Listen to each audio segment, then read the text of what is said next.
Now we are continuing with the same topic, average. So first formula in previous video you have seen sum of average is equal to sum of observation divided by number of observation.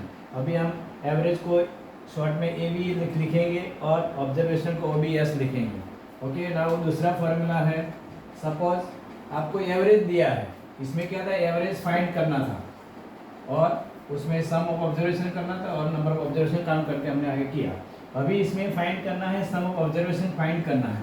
इसमें से ये formula बनाया, उसमें कोई rocket science नहीं किया. ये find करना है, इन दोनों का मल्टीप्लाई किया.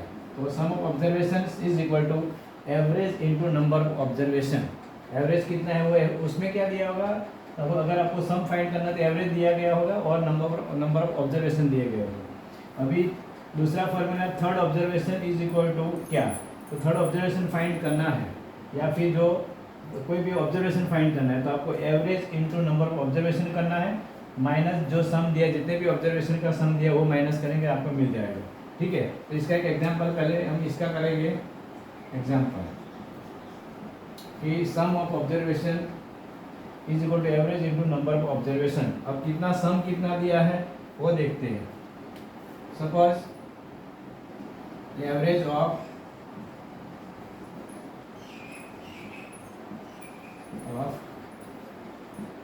5 students marks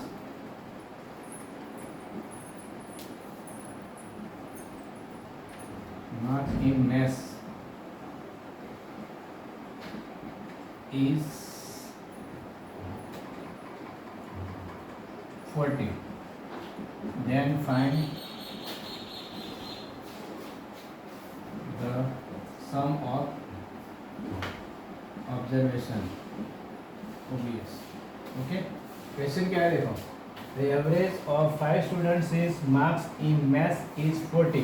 5 स्टूडेंट के मैथ्स में मार्क्स का जो एवरेज है 40 दिया है, तो उसमें टोटल मार्क्स कितने होंगे सबके मिला के, या फिर find the sum of observation.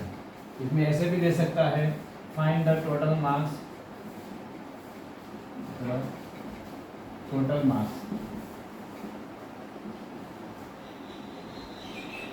Of all 5 students. ऐसे भी क्वेश्चन में दे सकता है. ओके. तो इसमें क्या करना, अभी हमें पता चल गया फॉर्मूला कि आपको दिया क्या है. इसमें एवरेज ऑफ 5 स्टूडेंट दिया है, तो क्या दिया, हमें एवरेज दिया है. दूसरा क्या है, नंबर ऑफ ऑब्जर्वेशन. 5 स्टूडेंट मतलब जितने भी स्टूडेंट है, जितने भी जो है नंबर यहाँ पे दिया गया है टोटल, वो क्या है आपका ऑब्जर्वेशन. दो दिया गया है, तो हमें पता चलना चाहिए कि इसमें कौन सा फॉर्मूला आएगा.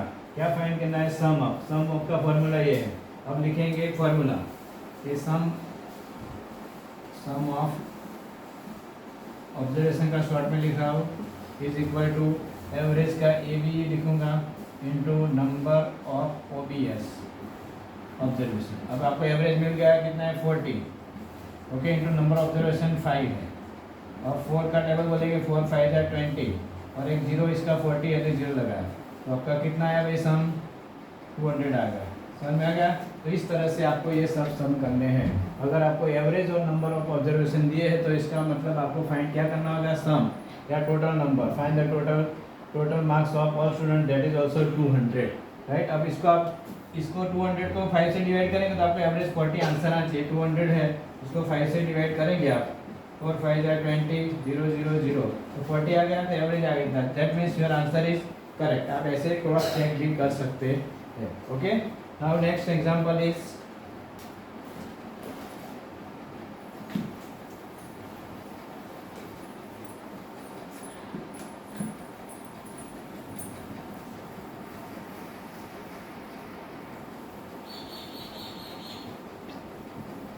how to find third observation.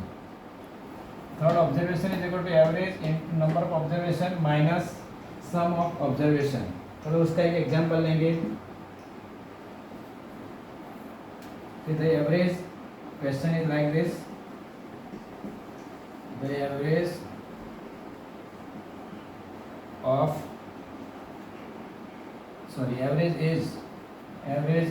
is of the first three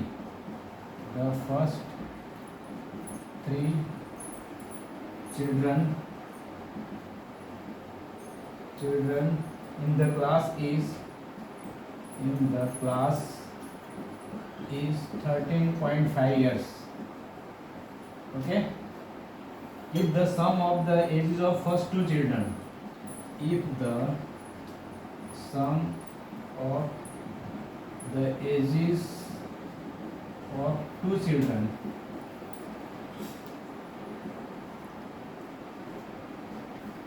is 25 years,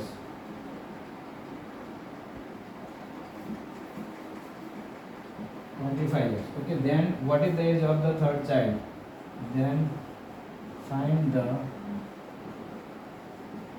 age of the third child. Okay, आपको क्वेश्चन इस तरह से दिया गया है कि the average of the first three children in the class is 13.5. Class के अंदर जो जितने भी बच्चे उसमें पहले तीन बच्चों की एज की जो एवरेज है वो 13.5 ईयर्स दिया है. If the sum of the average of the two children, उसमें से दो बच्चे जो है, टोटल तीन का एवरेज 13.5 दिया है, उसमें से दो बच्चे हैं उनका सम दिया है, उनकी एवरेज का सम कितना है भाई 25 years. Okay, find the age of third child. तो इसके लिए फॉर्मूला हमने पहले से लिख के रखा है, ये फॉर्मूला विल हेल्प यू. तो क्या है, थर्ड ऑब्जर्वेशन मतलब थर्ड चाइल्ड का एज फाइंड करो, कोई भी दीजिए, कोई भी नंबर फाइंड करना है, ठीक है. तो third observation is equal to, यहाँ पे लिखेंगे third observation is equal to average into number of observations minus sum of age minus sum of observations.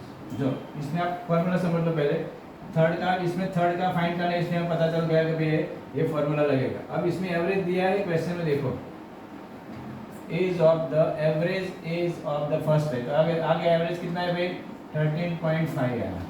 Number of observation को कितने हैं टोटल, तो नंबर ऑफ टोटल कितने बच्चे क्लास में लेने हैं, फर्स्ट थ्री चिल्ड्रन. यहाँ पे लिखा होगा नंबर, वो आपको पता चल जाएगा नंबर ऑफ ऑब्जर्वेशन है. तो इनटू क्या करेंगे 3 करेंगे, वो सब ब्रैकेट में लिखना है.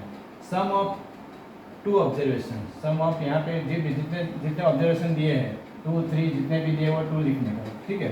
सम ऑफ टू ऑब्जर्वेशन कितना है, if the sum of the ages of two children, वो सम हुआ तो कितना हुआ -25, ठीक है, राइट. अब इसका मल्टीप्लाई करना, अब डायरेक्ट नहीं आता तो सिंपली 13.5 करके 3 कर देते हैं.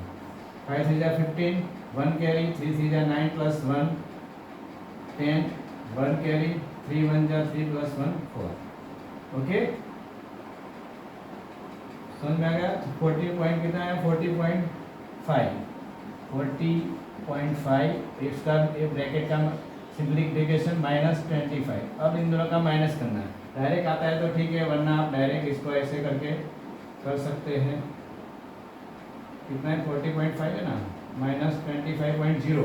अब इसमें जब माइनस करते हैं आपको ध्यान रखना है ये पॉइंट वाला नंबर है और एक विदाउट पॉइंट है, तो विदाउट पॉइंट वाला विदाउट पॉइंट के लाइन में लिखना है. तो 5 -0 5, अब 0 - 5 नॉट पॉसिबल, तो यहाँ से बोरो करेंगे तो यहाँ पे 3 हो जाएगा और 0 तो यहाँ पे 10 हो जाएगा, क्योंकि 10 स्प्लिट से दिया इसलिए. 10 - 5 = 5, 3 - 2 = 1. तो 15.5 इज द आंसर. ओके, और इसमें क्या find the age of third child, years है तो ईयर्स लिखेंगे. ओके, तो इस तरह से आप इसका आंसर फाइंड कर सकते हैं. तो ये रफ वर्क है, ये आपको खाली सिंपली समझा है, कई बच्चों को नहीं आता होता है माइनस और मल्टीप्लाई, तो उसके लिए वो भी हेल्पफुल होगा. Okay, now next topic is simplification. Simplification के लिए आपको सबसे पहले बोर्ड में समझना जरूरी है और टाइप्स ऑफ ब्रैकेट. सबसे पहले टाइप्स ऑफ ब्रैकेट्स समझेंगे. सबसे पहला ब्रैकेट है बार ब्रैकेट. बार ब्रैकेट को कई लोग लाइन ब्रैकेट भी बोलते हैं. तो उसमें सिंपली लाइन होता है, जो डिजिट या कुछ भी दिया उसके नीचे लाइन है, उसको लाइन ब्रैकेट बोलेंगे. दूसरा है राउंड ब्रैकेट. राउंड को आप स्मॉल भी ब्रैकेट बोल सकते हैं, जो यूजुअली यूज करते हैं ऐसे, आगे से राइट और यहाँ से लेफ्ट से ऐसे, राइट और लेफ्ट में बीच में जो भी डिजिट वो सब आता है. थर्ड है कर्ली ब्रैकेट, उसको ब्रेसिस ऐसे भी कुछ बोलते हैं. कर्ली का इस तरह से शेप है. फिर है स्क्वायर, स्क्वायर बोलो या फिर बिग ब्रैकेट कई लोग बोलते हैं. उसमें इस तरह का है, लेकिन यहाँ पे सिंपल बॉक्स जैसे बनाते हैं. ओके, इस तरह से इतने ब्रैकेट है.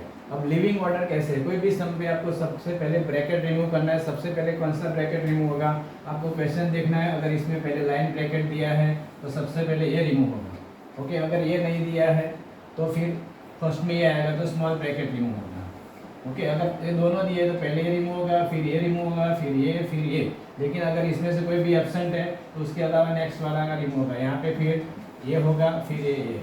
तो इस तरह से ये लाइन जो भी ब्रैकेट से उसको लीव करने का ऑर्डर है। अब उसमें आपको किस तरह से ऑर्डर करना है रिमूव। दूसरा क्या आपको ध्यान रखना है, फिर ब्रैकेट्स के बारे में आपको समझ में आ गया। अब ये बोर्ड मास समझ लो।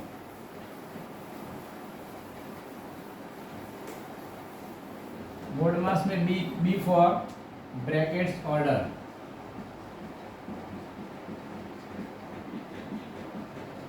और कई लोग ब्रैकेट्स ऑफ भी बोलते हैं। ओके, सबसे पहले क्या करना है, बोर्ड मास का मतलब ब्रैकेट, सॉरी ओ का मतलब ऑर्डर होगा ब्रैकेट, फिर इसका मतलब होगा ऑर्डर और ऑफ। अब आपको ध्यान क्या रखना है, यहाँ से देखो डी मतलब डिवीजन,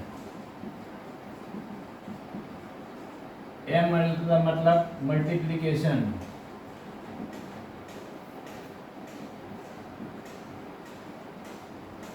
फिर ए मतलब एडिशन, सबसे लास्ट में आएगा सब्ट्रैक्शन। अब आपने ब्रैकेट रिमूव करने का आपको ऑर्डर पता चल गया, लेकिन उस ब्रैकेट में इसमें से कौन सा है, इन दोनों का आप भूल जाओ। अभी आपको DMAS ब्रैकेट का आपको समझ में आ गया, कौन सा लाइन ब्रैकेट पहले, फिर स्मॉल, फिर